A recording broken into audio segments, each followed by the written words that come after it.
How's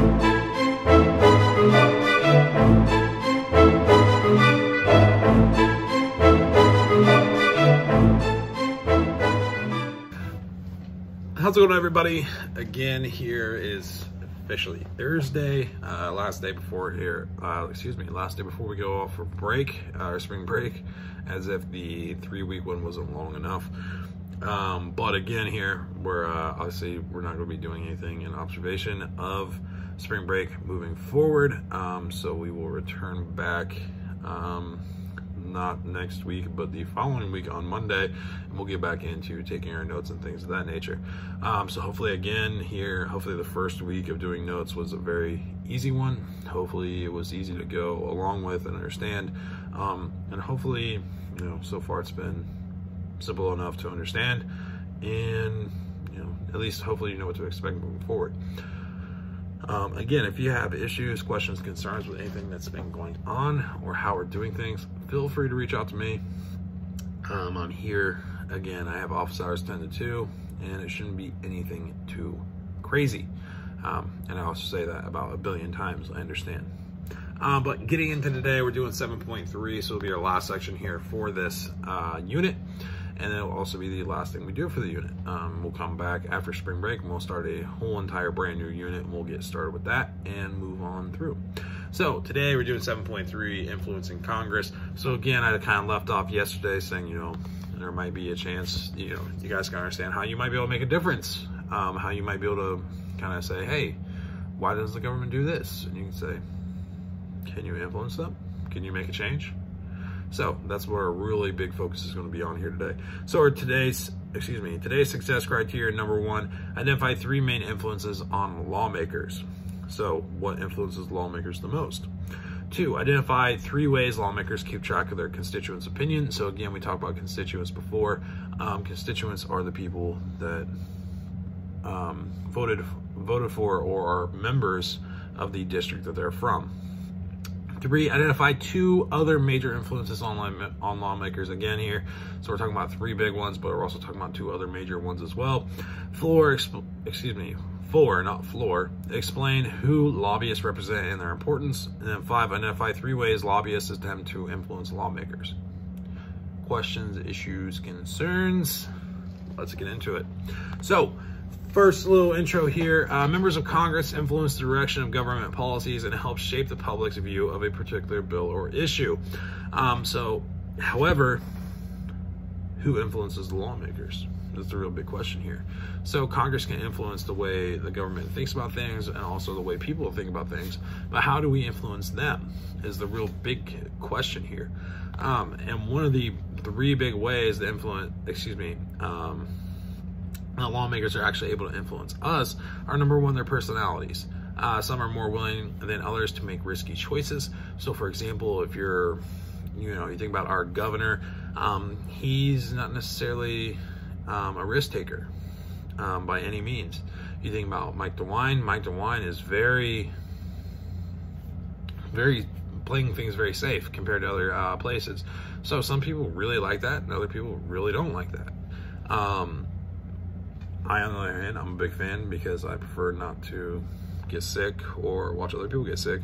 So, some people may disagree with that. Also, the issues themselves, so it depends on how much it affects their constituents that they're going to be involved or how big of an influence they're going to try to have.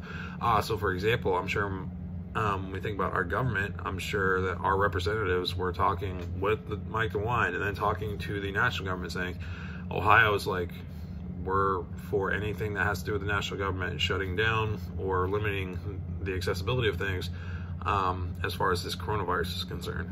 Also, congressional staff members, so they control information on which lawmakers make their decisions. So congressional staff members can give the actual lawmakers a certain amount of information, or they can actually withhold some of the information. So they can kind of also influence what the lawmakers are doing. Now, influencing voters. So to keep track of constituents, lawmakers, a couple things happen here.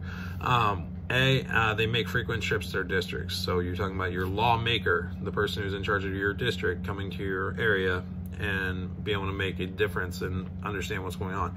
Now, not necessarily is it the actual lawmakers coming. A lot of times it could be members of their staff coming through and kind of seeing how things are going and what the general public's feeling, or how, what they want to see done. B, have staff members screen messages to the district. So again, sending messages to the district like, hey, this is what's going on, things of that nature. C, send surveys to constituents. So this would be like in the mail, you might get a survey that says, do you agree with this? Do you disagree with this? How do you feel about things? So they can get a general idea of how things are going and how people are feeling about things. D, hire professionals to conduct polls. So, kind of more the idea of like an approval rating. Like, do you approve of the way he's doing his job? And some people may say yes, some people may say no. And if you say no, they don't approve, then guess what? They're going to all of a sudden be like, if I don't have a higher approval rating, I may not get elected for another term. So then all of a sudden they're trying to fix things and make things go the way they're supposed to. And then finally, E, pay close attention to campaign workers. So they want to make sure campaign workers are doing what they're supposed to be doing and things of that nature, and see what they're saying, about their campaign. Other influences on Congress, 2 other influences on lawmakers, 2 big ones. The president. The president's huge here. So the president a lot of times may want to like bully lawmakers into doing what he wants them to do. So as you can see here in this picture, this is one of our former presidents, Lyndon B. Johnson. LBJ had this kind of weird thing where he would use proximity, like how close he was to someone, to make them feel uncomfortable. Like right now, I feel like I'm at comfortable distance for this video. Now, if I were like this the entire video, right, up in your face, number 1, it's weird, but number 2, you kind of feel attacked a little bit. Like it's weird, right? And you're like, you kind of start moving your phone back or your Chromebook back, and you're like, this is awkward. Like, this is weird.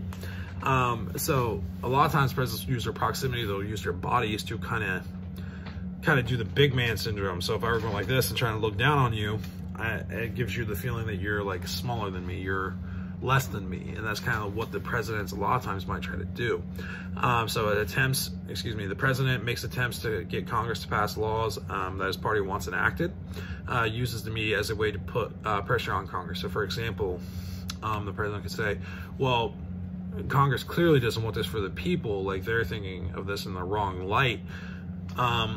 Just like he could have with the stimulus bill. He could be like, oh, well, Congress shut down the stimulus bill. They don't care about the people. They don't want you to have your stimulus check and get your money. And they can use the media in a lot of ways like that to kind of persuade the way people think about things and have a negative light about Congress to put pressure on Congress. Also, the other big one is interest groups. So native lobbyists who try to persuade lawmakers to support certain issues. So again here, I'm going to keep referencing it because I've already watched it, is Tiger King. This whole idea that, there are people who go in, they lobby to keep private ownership of tigers. Whereas there's other lobbyists who go in and say, you shouldn't be allowed to have tigers. Like they're an endangered species, but they're also exotic animals and people aren't raising them right and are trying to make profit off of them instead of trying to rebuild the population, which is interesting. Next one here, kind of a little bit deeper here with interest groups. So lobbyists are representatives who try to persuade lawmakers to support issues. Literally what I just said on the last slide. However, they are lobbying for groups like business organizations, labor unions, education groups, minority groups, and environmental organizations. So again, they're not lobbying for everybody. They're lobbying for themselves. So they're trying to make one change or get support for one thing that they're interested in, not for everybody else. So for example, if a labor union came in, the labor union is focusing on stuff for labor unions. It's not going to focus on stuff for tigers from another lobbyist. Same thing with the education group. An education group is going to focus on education. They're not going to focus on other things like Planned Parenthood, or I mean, maybe they would, but they're not going to focus on things like Planned Parenthood because that's not what they're lobbying for. That's not what all their money that they drew together is for. And the final thing here, lobbyists try to influence lawmakers by a couple of things here. A, providing information about policies they support and oppose. So obviously they're giving a little background about what they want and what they don't want. Visiting lawmakers to ask for support. So I know one of the big things with people with tigers, from the Tiger King thing, was they would actually take these, tiger cubs, like baby tigers, and take them into the lawmaker's office, and we're allowing them to hold them and pet them. And think about the opportunity to get a hold and pet a baby tiger, right? That's unbelievable. But they were using it as a ploy, because then all of a sudden they're like, if the lobbyists who are against tiger cubs being exploited like that, then all of a sudden that person's a hypocrite, because they were just petting and holding a tiger and loving every second of it. So a lot of times they're not just coming in to visit, they're also bringing in other things that, support or kind of persuade things in a different light. And then finally, the last thing here, encouraging citizens to write to members of Congress on the issue they support or oppose. So again, not only are they going in themselves, but they're also trying to get other people involved. So more citizens. So if there's an overwhelming amount of people who keep pouring in about an issue, there's going to be more pressure for those lawmakers to make a change, because everyone wants to see it at that point, if that makes any sort of sense. So for example, if I said, I can't really think, I could be like, instead of universal health care for humans, I want to see universal health care for dogs.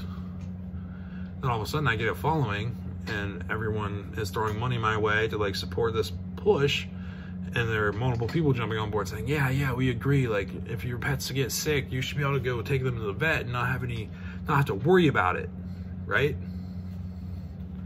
Then all of a sudden my lobby group can make a big change and potentially have lawmakers make that change to where if you have a pet but you can't afford it, you're still going to be provided the ability to have them taken care of and not have to worry about the payment. So that's all we got for today. Again, that puts a cap on this entire unit. So again, make sure that you got your success criteria done. Make sure you got your vocabs done for the day. Again, if you're not getting stuff done on a daily basis by 5 p.m., it's being considered late and you're losing points for it. Get it done when it's supposed to be done. Again, these videos are usually less than 20 minutes, usually some of them are less than 15.